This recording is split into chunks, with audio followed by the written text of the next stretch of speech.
Hey, and welcome back to Podcasting for Educators. Today we have Sam Holcomb on the podcast. Sam is a member of my online course, the Podcasting for Educators Prep School. And as it goes in the online world, I've only ever talked to her through Facebook or Instagram. So it was so much fun to get to sit down and talk to her face to face in this interview. After graduating with an engineering degree and working in the industry, Sam found her way into the high school science classroom. With 7 preps and 2 under 2 during her first year, the stress and overwhelm pushed her to the limit. Then it finally hit her. The productivity and efficiency strategies that engineers, factories, and billion-dollar corporations use to save time and money can and should be translated into the classroom. Now, after 5 years, 14 preps, and 3 kids, Sam has made it her mission to teach those simple steps that can lead teachers and moms to streamline their work, home, and personal life on her new podcast, Simple Systems with Sam, and through Instagram at Engineer Does Education. I just think that Sam's background is so cool, and I love following her on Instagram and seeing all of her productivity tips. So I'm really, really excited for you to hear how she incorporates these ideas into podcasting.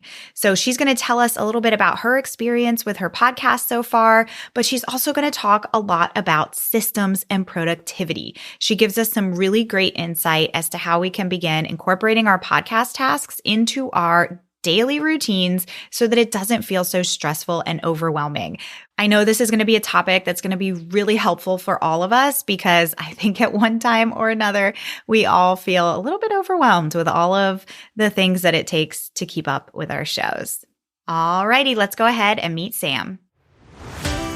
Your podcast is a powerful tool that serves your audience and your business. But how do you manage it all, bring in new listeners, and convert those listeners into customers?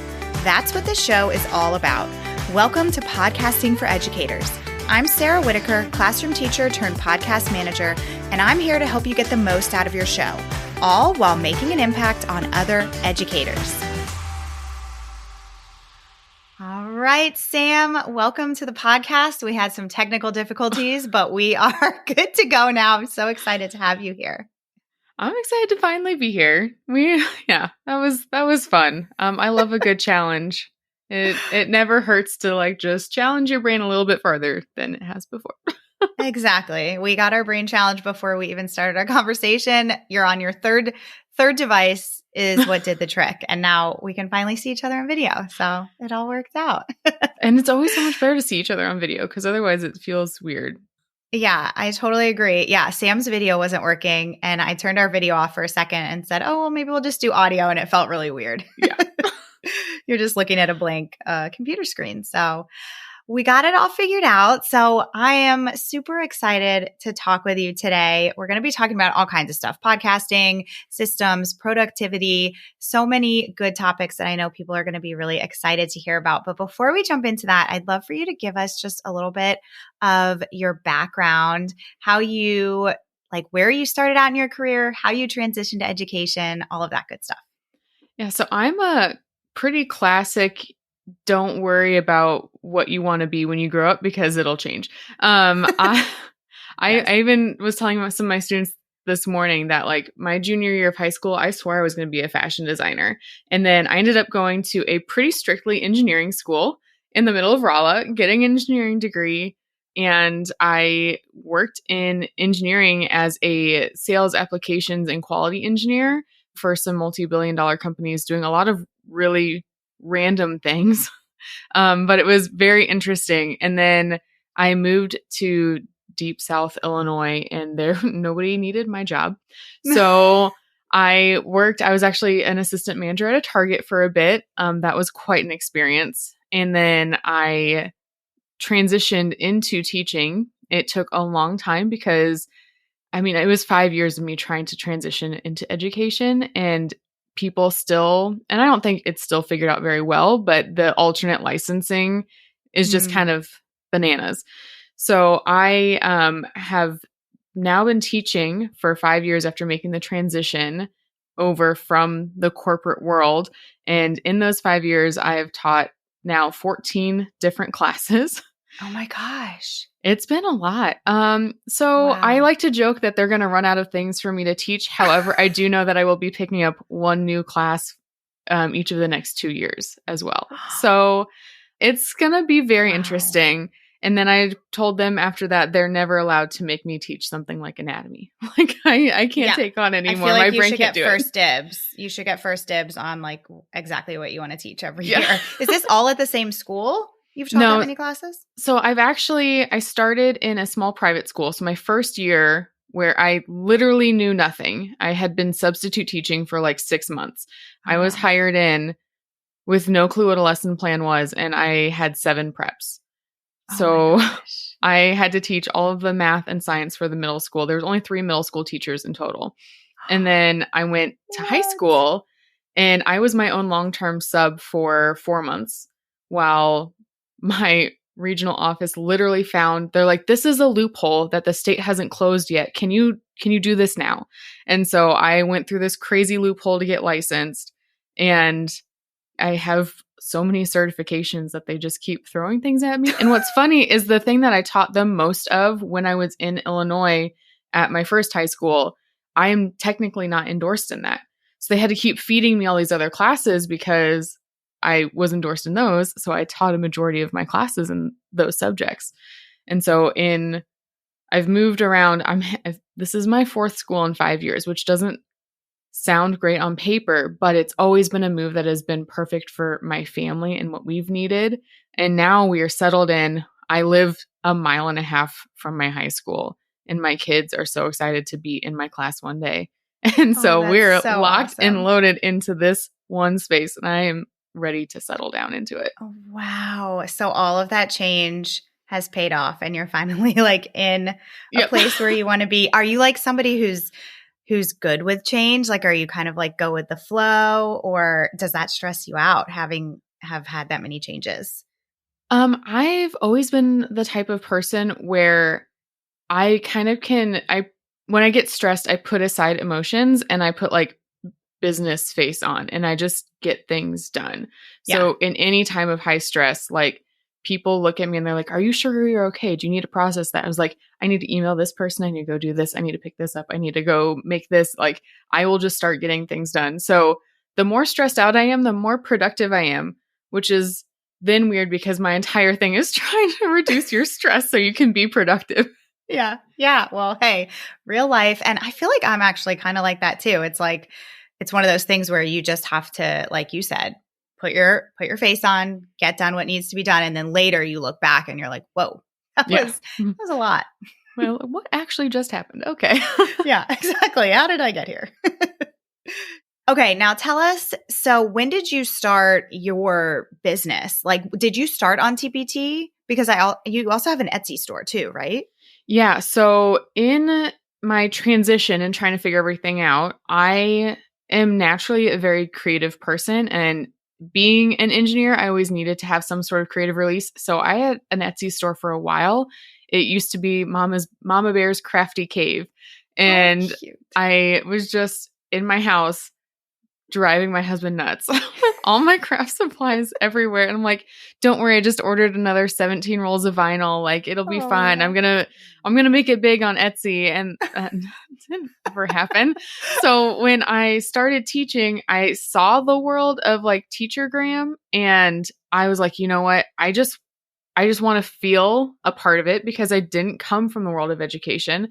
So I started an Instagram account, and then very quickly, I was spending a lot of my money on TPT. So it's kind of like Target, right? Like, I was already going to Target. I might as well be a part of the whole experience, right? So yes.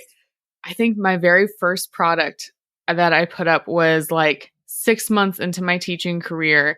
And it is a pamphlet for like traveling to different planets, and like each middle school group has to make a pamphlet. And then I made a little passport that they have to fill out by visiting all the pamphlets. And I was so proud of it. And I look back and I'm like, oh yeah, that still exists. I feel like it's expanded so much since then. So I've had my TPT for, I guess, about 4 years now. Oh, wow. And it's gotten a lot more specific in what I provide.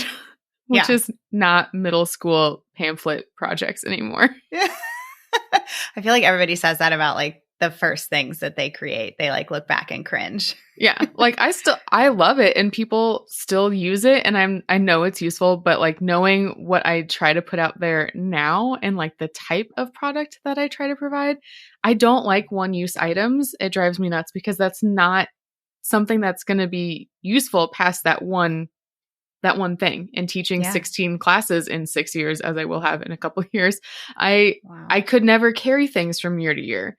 So I was spending all this money because everything was so specific. And I'm like, it doesn't have to be.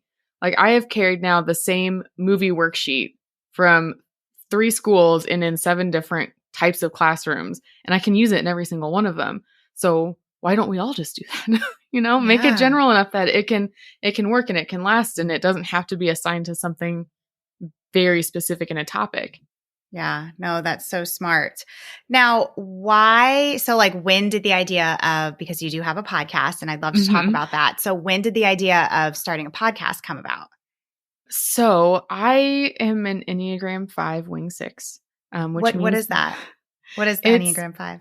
Oh gosh, the investigator and the learner. I don't remember what the other one. All I know is that people either love me or they really don't because I like to feed you information about things that I know. I feel like my use to the world is to like help tell people about things. Yeah. And I love learning about things. So I have a lot of very random facts to share with everyone about almost any topic you could bring up.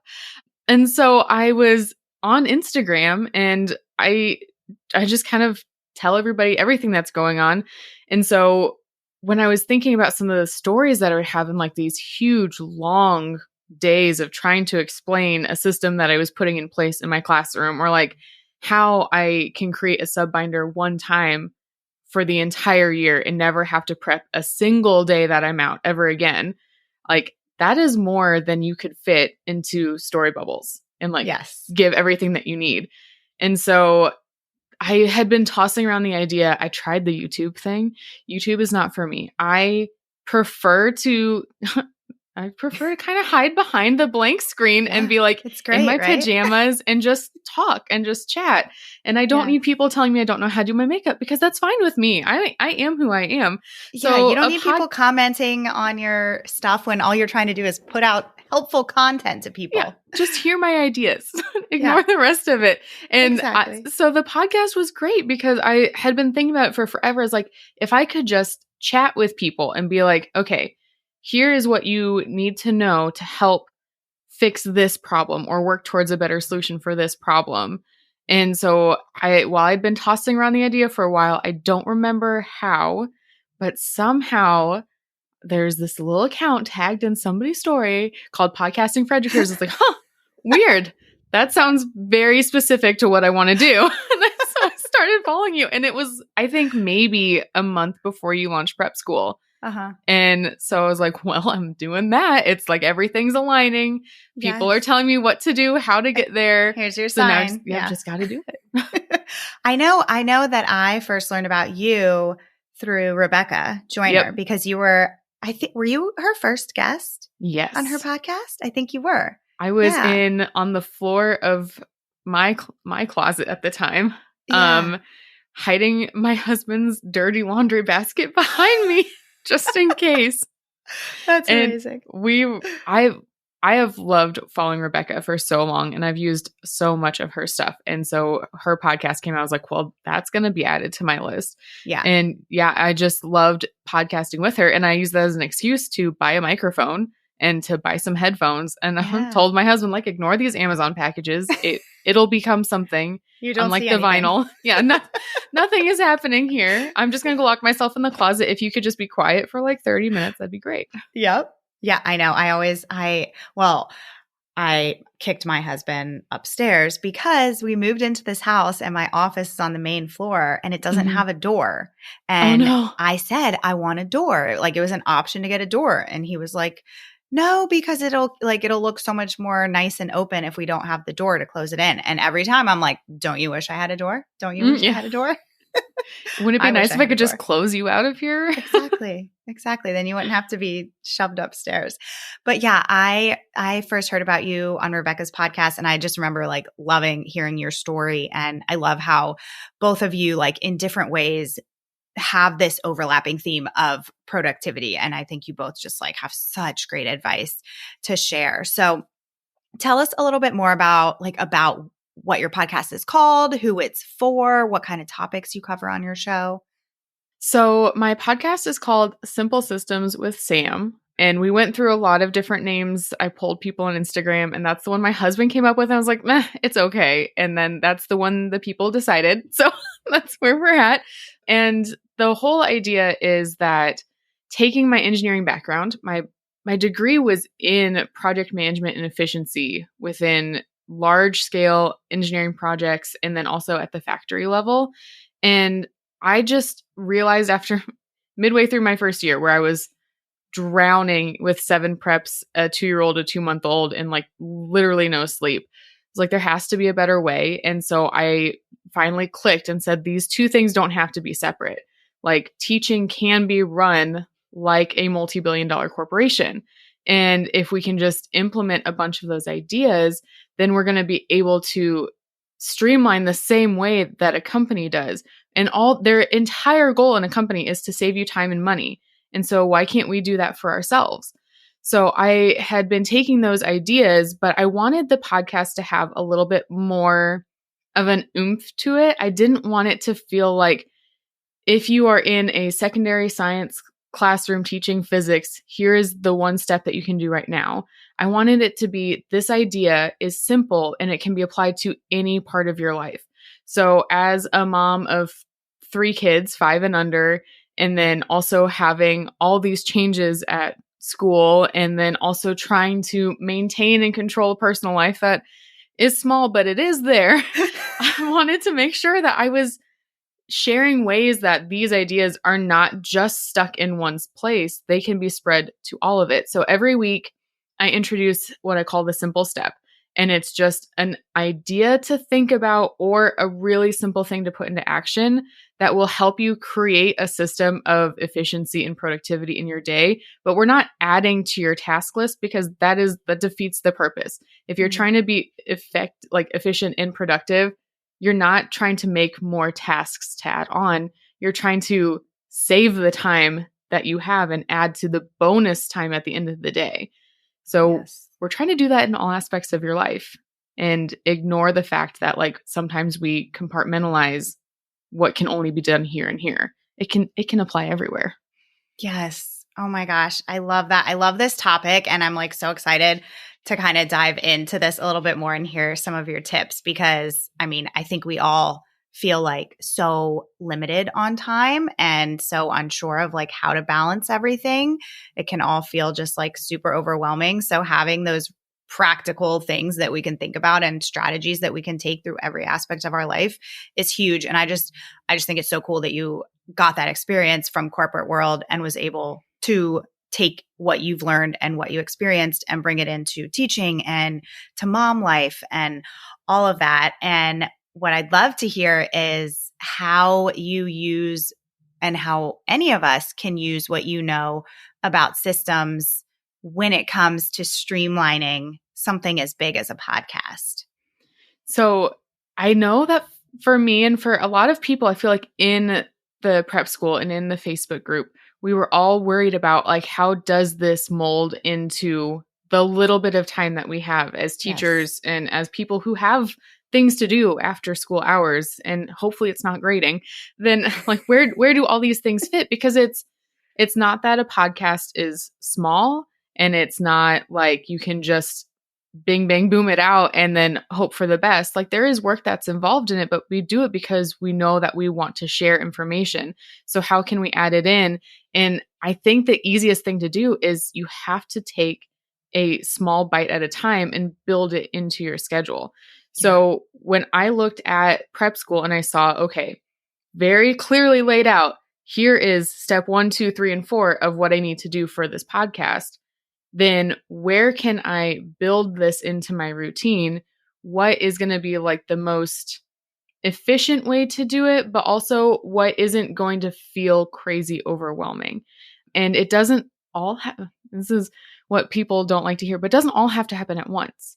Yeah. Like right now, I can tell you I am behind on show notes, which I know you're going to be very sad about. And I feel like every time I get behind on show notes, there's another episode that comes up that's like, here is the importance of show notes. Like, or this here's is why a you reel need show that notes. says, you better be doing your show notes. literally, I think one day I opened my Instagram and the first thing was a reel that you said, why aren't you doing your show notes? And I'm like, Sarah, I'm trying. I'm speaking to you, Sam. So, but right now, no, this is so good. I'm so glad that you're talking about this because show notes, I mean, when people are managing their own podcast and they're in the classroom and they've got all these things going on, show notes is like always the thing that kind of falls to the wayside because it is really time consuming. And of course, that your number one thing when it comes to podcasting is actually getting your episode out there. So you are definitely not alone in like having that fall behind a little bit. So I'm glad that you're sharing that experience with us. So yeah, what I had to prioritize essentially was I set up a routine for myself. I record my podcast episodes on Thursdays and then I edit them Saturday night and they come out Sunday morning. And I had to build that chunk of the routine in. And as I was doing that, then that started to flow a lot better. It used to take me over an hour and a half to record a 15-minute episode because I was over analyzing everything and I was just getting used to it. And now I can do it in about 30. So by knocking the recording down an hour, now I can say, okay, well, where can I put that time now into the next most important step? So I've been playing, I know we talked on Facebook about how to like maybe simplify the show note process. So I've been playing with how I can create my show notes that are going to be a simpler way to do it. So easing that next step in. And then once that becomes a habit and a flow, then I'm going to add in actually like creating the pins and the images for every single episode. And like tomorrow, I'm going to have a napping baby at home while I stay with him because he's not feeling very good. I know that, okay, on my kind of backlog list is maybe I go back and I do 2 episodes worth of show notes and I catch up on it, but it's not in the routine yet. And that's okay because if I don't have an episode to air, then I don't need show notes anyway. So I have to get the episode out first and put that as priority number 1. So I have to make sure that I'm prioritizing within the priorities and then not overwhelming myself. Because if I said, oh no, on episode 3, I forgot to make images or I forgot to set up pins for this, then I would have given up by now. Yeah. And what good is having a podcast if you give up just because you're missing one little step? I mean, I can still put the information out there and it's going to live there for forever. So if a pin doesn't hit for like another 5 months because right now it's not in my capacity, then that's fine. Because 5 months from now, that episode will hit somebody who needs to hear it. Yes. Oh my gosh. That's such a great way of looking at things. And I just love that you're sharing this because I think, we hear a lot about people like batching out really far ahead of time. And that's not realistic for the majority of people, I would say. And so you do have to kind of pick and choose, and it is okay that you don't have everything done super ahead of time, every step of the process. Like you said, your episodes are evergreen, they live on, and you can update things as needed.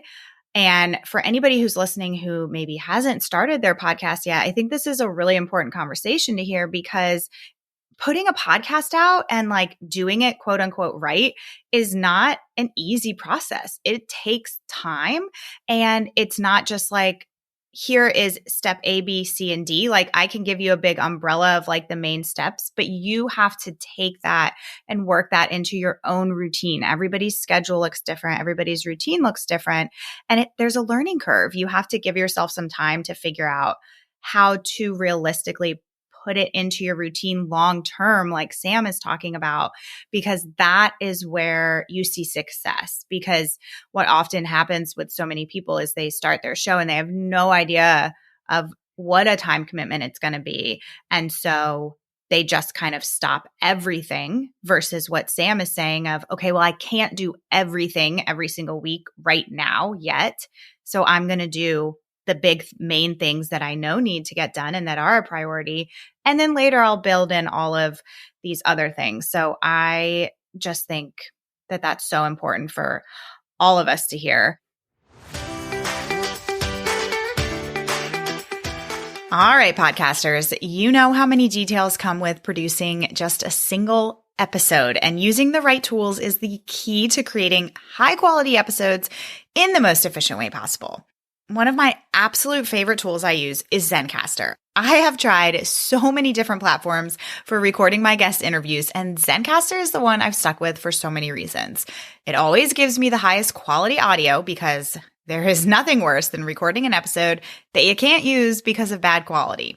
It's so easy for you and your guests, even the not so tech savvy ones. All they have to do is click a link and we start recording. Boom, done.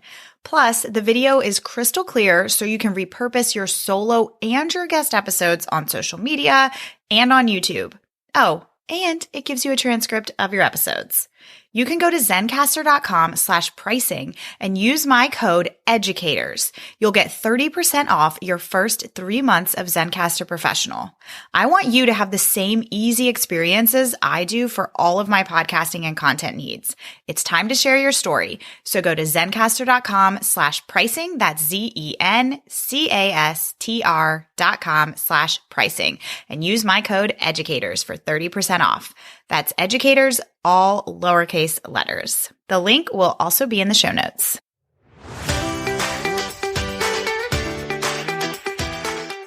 Now, you said you record your episodes on Thursdays, edit Saturday, they release on Sundays. Do you have any kind of like promotional schedule set, or are you kind of still figuring that out? That is my next step. I kind of preview and talk about the episode on my Instagram in the stories a little bit, but there's so much going on in my world right now outside of it. And I know there are people, I mean, I get emails and I get DMs. I know people are still getting something and resonating with the episodes. Awesome. And right now, if all I have every week in this kind of crazy fall, I mean, we're all the teachers I've talked to, it feels kind of weird and I can't put my finger on why, but it's taking longer to get into the school year. And if all I have is like 2.5 hours a week for my podcast, then right now my goal is to fit everything I need to do in those 2.5 hours. And like I said, I mean, my episode time, like we're recording, has gone down dramatically. So if I can maybe keep everything at 2.5 hours per week, just by like perfecting like a little step here and there and fitting more in, my next step is when I record, I can go ahead and say, okay, let's make the image. Let's get that done. And then let's get I know audiograms don't take that long. So I need to just like bite the bullet and make that after I've uploaded the episode. And that's not hard to schedule out either. It's just like the mental hurdle of, okay, I finished this in time. Now let's move to the next step. Yes, but I just love this idea of kind of just like letting things build on each other as you get one step down, adding the next step, adding the next step. I have been, it's just kind of reminding me of, I've been kind of trying to rework my schedule because my daughter just started kindergarten and now she's actually like coming home like an hour and a half earlier than she was at preschool. And so I'm like, why am I feeling so scattered? Oh, it's because I've basically lost like an hour and a half a day of my usual work time. And so I told myself, okay, I'm going to start getting up at 5, and it's only like an hour earlier than when I usually get up, or like an hour and a half earlier, but it's like getting back into that routine. So like for this week, I've been waking up like 15 minutes earlier each day, and it's gotten easier each day. And it's just like, it's a process. I've been trying to wake up at 5 for the last 3 months, and I keep telling myself just a minute earlier, and it has not happened yet. Another thing I wanted to mention too, because I think it's been a buzzy thing the last maybe 3 years, especially in the TPT world, has been batching. And batching is not going to work for everybody.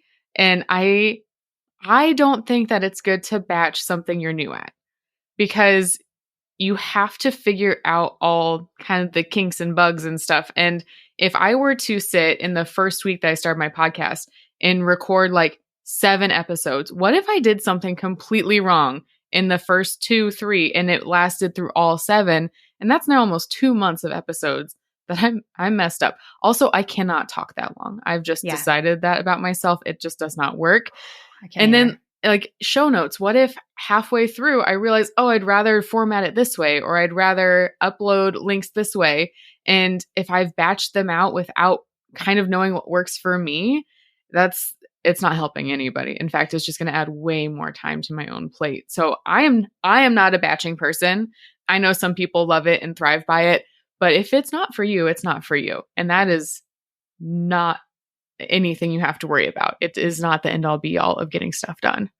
Yeah, no, that's absolutely true. I think like 2 episodes a day is like my max. And then I'm just like mentally exhausted and I'm just tired of talking. So I am with you. And there's something kind of cool about like not being too far ahead, because you have those like in the moment ideas that you're like, oh, I really want to do an episode about this like next week or in 2 weeks. So there's definitely benefits to both for sure. But such a good point what you said about like, you got to work out the kinks and it's going to take you some time. And the more you do it, the faster you're going to get at things. Outlining your episodes, recording, editing, all of those things are going to get faster over time. And I know you said you keep your episodes pretty short, like around between like 10 and 15 minutes, right? Mm-hmm. Yeah, like that I think is one of the key things that you can do to make this process a little bit faster, because the shorter your episodes are, the shorter your editing is going to be, the less time it's going to take for you to outline like all of these little things. And, you know, if you're talking to teachers or people in the education space, shorter episodes are probably going to be better for them anyway.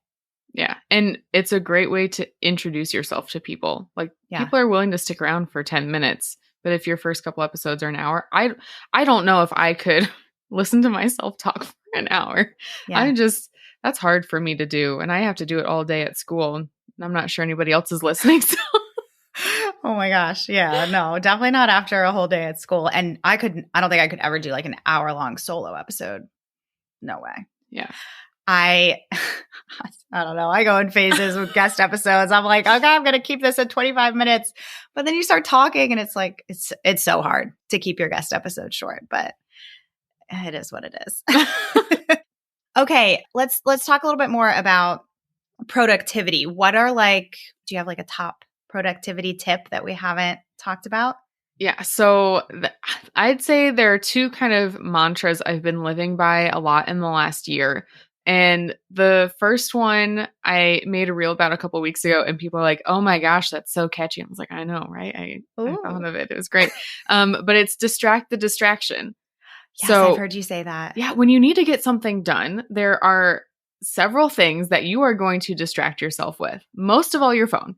I used to say, like, when you need to get something done, time lapse yourself, because it gives your phone a job. But if you're just putting it off in the corner and you know it's doing something else, you know so that smart. You can't access it without ruining that beautiful time lapse that you can then share for all of the internet to see, then you're just going to have to stay focused. And it's the same thing with, I don't know if this is going to sound weird, but like your kids. When your kids are being really distracting and you have to get something done, we put the TV on, right? Like you give them an episode. Yeah. And it's the same thing. Like you're giving yourself that time to focus by separating something that is going to take your attention. So if you need to take yourself to a coffee shop so you're not like staring at all the laundry in your house, you remove the distraction. You kind of distracted it away from you for a while. You close the door, you turn the lights off, you nap, whatever it needs to be. And by doing that, just even getting rid of your phone for 20, 30 minutes, your productivity is naturally going to go up, because phones are their own special type of thing. And everyone has a relationship with it. And we all do need them, very honestly, on a day-to-day basis.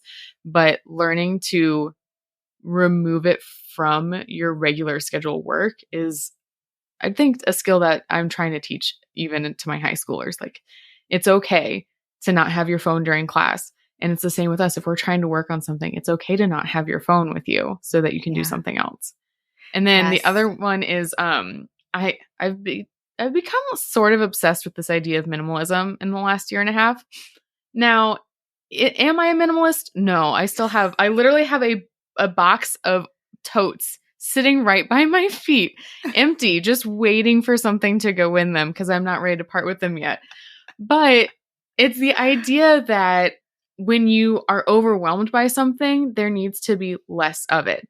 And it does not matter what it is. If you're overwhelmed that your house is a mess, there needs to be less in your house for it to get to that state. And if there's so many actual minimalism concepts on that, I mean, go find your favorite YouTuber. They've probably got a video on it. Yeah. But also the idea that like in school, if you're overwhelmed with grading, grade less of it. If you have too many things on your task list, get rid of some of them.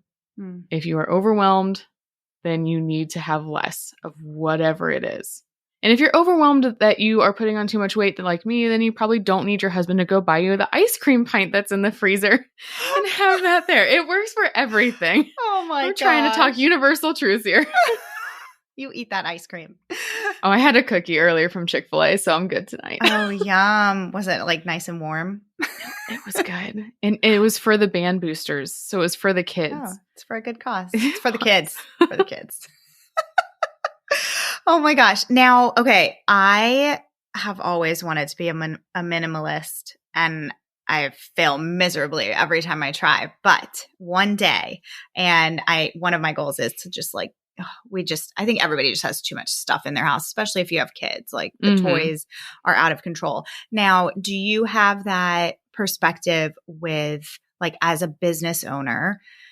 As you were talking, I'm thinking about like from a business owner's perspective, what comes to mind is that you're feeling like there's too much of like needing to be here and there and there and there. So like, do you bring any of that minimalistic concept into like your marketing for your business, like in terms of like, oh, do I need to be on like Pinterest and Instagram and Facebook and podcast and YouTube and all of that? Like, do you kind of limit where you put your energy in terms of marketing for your business? Yeah, I think it works really well for that, because if you think about the idea of expanding until you're overwhelmed, like do as much as you feel comfortable with. And then when it reaches that feeling where it feels hard, then you got to rein it back in, because once it gets too hard for too long, it all goes away. And nobody wants all of that work to go away.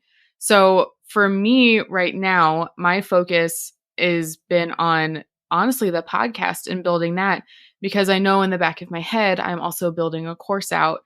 But right now, a podcast is going to help me clear those ideas out as I talk through a lot of them on the podcast.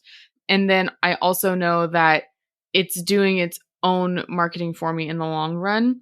So I can scale back to only sending, maybe 2 emails a month, or I can scale back feeling like I need to do so much promotion on Pinterest, which honestly is a beast I have not decided is time to tackle yet. Yeah. I keep trying it. Same. But that's like a whole summer right there. And this summer was a podcast. So we'll get there one day. Baby steps. Yeah. But it becomes unsustainable if you're going to that point of overwhelm and beyond. And so I was actually talking with my accountability partner about this, because she was getting really overwhelmed with keeping up with blog posts. And I can't write blog posts, which is again why I have a podcast. Yeah. And exactly. I was just telling her, I was like, you've done so well for so long that if it's overwhelming, you need to just cut back for just a season. And a season can be as long as you want. It does not have to extend for an entire year. It doesn't have to be 6 months, but you have to find where you do not feel like you have to just dump the whole thing and run. Yeah. And I think we've all been there at some point, and it's not a good feeling that all this time and energy has gone into something and then you reach a breaking point. So you got to stop yourself like right before that little breaking point happens and say, you know what, this season is in this part of my little goal setting, and then I can shift it. But yeah, it's still that idea of it just expanding on what you can handle, and eventually it'll all come together. I have a Facebook group. I think there's 3 people in it, and I've never posted to it. because it's just not something that is sustainable for me right now. Right. And I mean, show notes are my next step. So So I am right now, I got overwhelmed by trying to get the show notes out on Saturday before the Sunday episode launched. And I just said, you know what? Right now, that's not it. Exactly. Yeah. For me, that's Instagram is always the thing that I cut, because like my podcast is like my number one always, because I just view it as, just like you said, it's something that will continue working for me, and I enjoy it most of all. Like, it's super fun for me. And when I'm super overwhelmed, Instagram is always the thing that I'm like, okay, I need to just give myself a break and I'll come back when I'm ready. And I think it's also the idea that you want to do something that is going to give you the biggest return. Exactly. And if I can do less but still get a big return on it, then I'm going to have to choose that. So I love Instagram. It's a problem at some points, but I love it. And I am on it constantly trying to share things that are more science teacher specific there too. But I know at the end of the day also that Instagram is how I can promote my TPT products, which are kind of that residual income while I work to build something else. Yeah. And so I can do all that, but I don't have to email everybody all the time. Yeah. And so I can cut back on some of those things. Exactly. Yeah. You have to really like look at your specific situation and see what you can cut back on, because we can't do everything. But y'all need to go follow Sam on Instagram. I love following you. I love watching your stories. You are amazing on there. I try. And some days I look at some videos that I post and I was like, what was I even saying anyway? But no, I think you're great on there. And I just love like the behind the scenes stuff. Like, you post stuff from school and from home. And I just think you're like Superwoman. I feel like you do so much. I've just figured out how to make things work for me. That's it. And that's the goal. Everybody just needs to get to that point. Speaking of Instagram, because this is where I first heard you talk about it, and then I went and checked out your podcast episode about it. But you were talking about habit stacking, and I know we didn't name it as habit stacking, but a couple things that you were saying earlier in this conversation alluded to this. Can you tell us real quick, like, what habit stacking is? Maybe just give us like a quick example. Yeah. So I think like kind of the evil cousin of habit stacking is multitasking. And so that's what people are really familiar with, but it's putting things together in a way that makes sense and is beneficial to what your goal is. So there are 3 different ways that we can stack habits. And the best one, especially when we talked about like building a podcast out and like trying to add something else in, is to habit stack small steps into a current routine. So like if I know, like right now, I know that I will probably go upstairs and forget to take my makeup off, but I'll lay down in bed and read for a little bit. If I know laying down and reading is going to be my default, but I also need to take my makeup off, then I'm going to make it a habit now to put my makeup wipes in my nightstand and reach over as I grab my book, wipe my face clean, throw it away and read. I just have to do something along with a well-established routine so that I can build the habit that I want to have. And so we can do that with introducing new big things into your world. Take a routine that you already have and say, okay, well, if I already know that I'm going to go downstairs into my office and print things out on Tuesday nights, maybe I'd write an outline for my podcast then, because I'm already in the mode of doing that. Then there's also the positive and negative kind of reward habit stacking. So when there's something you don't want to do, reward yourself with something positive while you're doing it.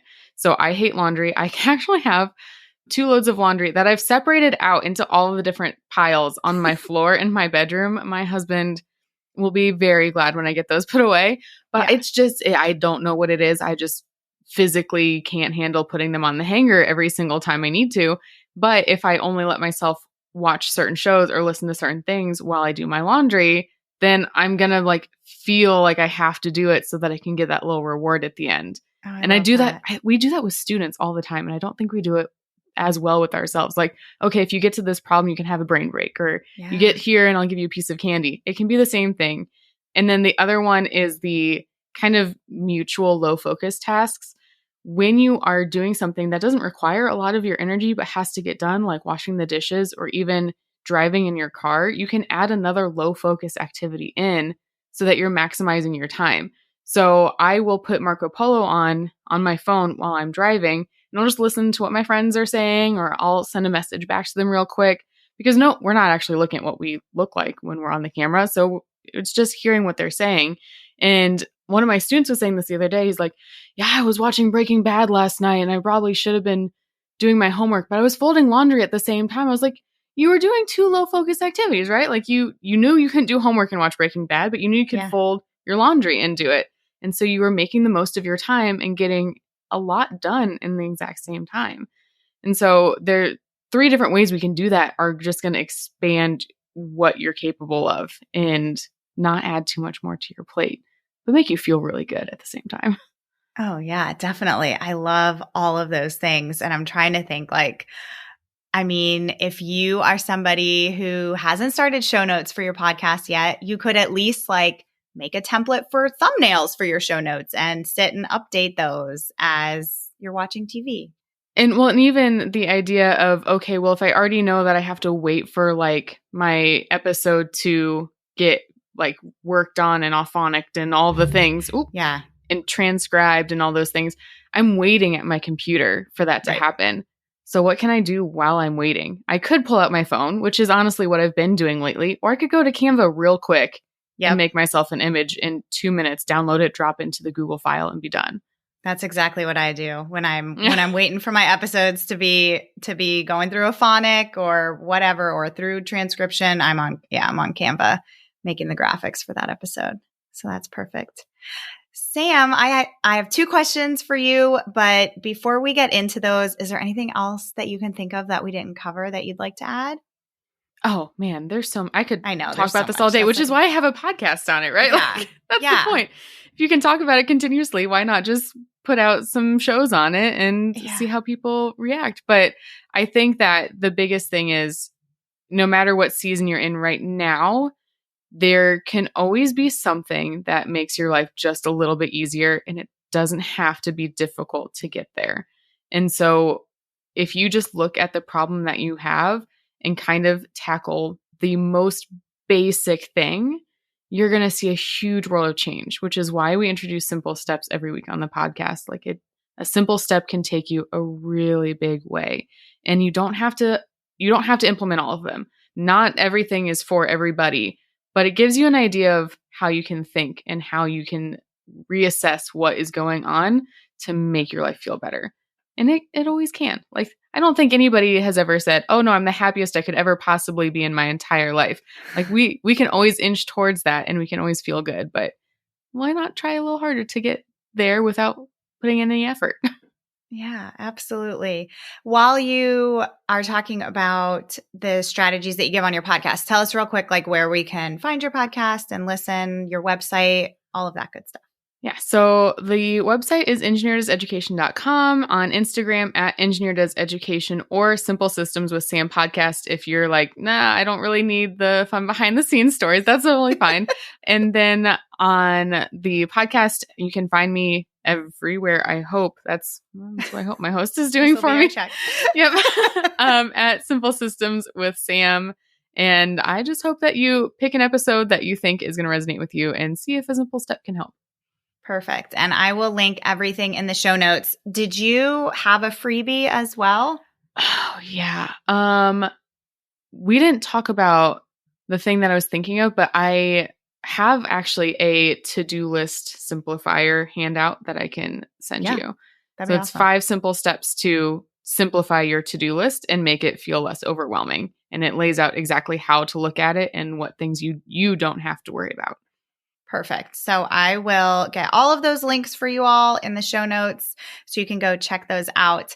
Now, before we wrap up, I have 2 quick, just for fun questions. Number 1 is, if you could interview your favorite childhood star, who would it be?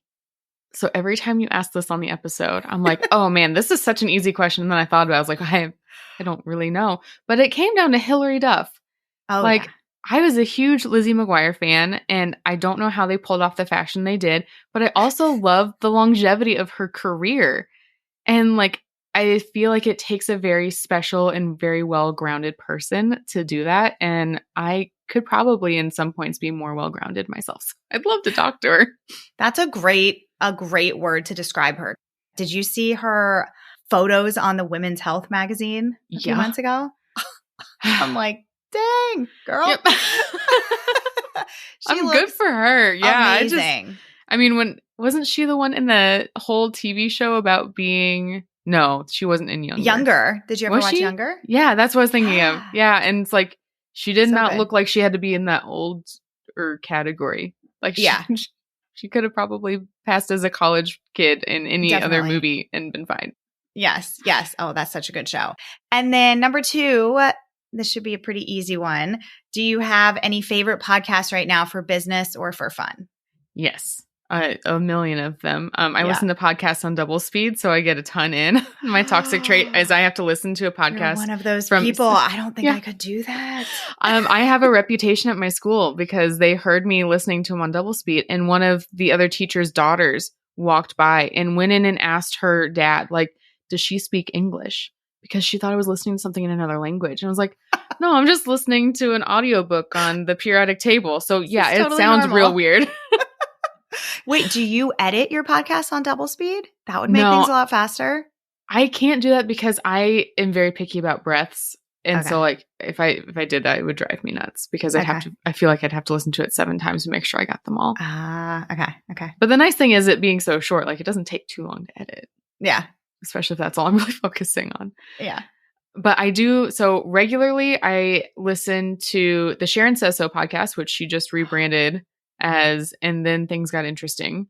And I have a client who had her on as a guest. They're like good friends. Really? And I was like fangirling. Yes. Yeah. She's just amazing. She's so fun and so cool. And it makes me excited as a teacher to see like, she is still doing what she was doing in the classroom. Yeah. And people are really taking it and like loving everything that she's done. Yeah. So that's just exciting in its own way. The Carpool podcast, which is put on by the Car Mom, she is local to where I'm at. I actually have friends that went to school with her, and I love their podcast. It's not even that much about cars, but it ranks on all the automotive like charts and everything. I think it's great. Yeah. And then I just found out that NASA has a podcast. Oh, cool. So it's called Houston, We Have a Podcast. Stop. It's amazing. Know. So I'm getting real into that. And then I also love the Lazy Genius podcast. So she does things similar to what I do, but she also gives you very specific, like step by step. Mm-hmm. And while I love that because I try to apply things for like so many different aspects, it doesn't work that well with me, which I like because that means you can personalize it for your own. But she has some really great thoughts on how to lazy genius your life. And I'm pretty sure I completely told everybody in an episode, like, this episode is just based off of her podcast that I listened to. And I think it was so awesome that we're going to do it here. I love that podcast. Well, Sam, this has been so much fun. I'm so glad that we got to do this. And just thank you so much for being here.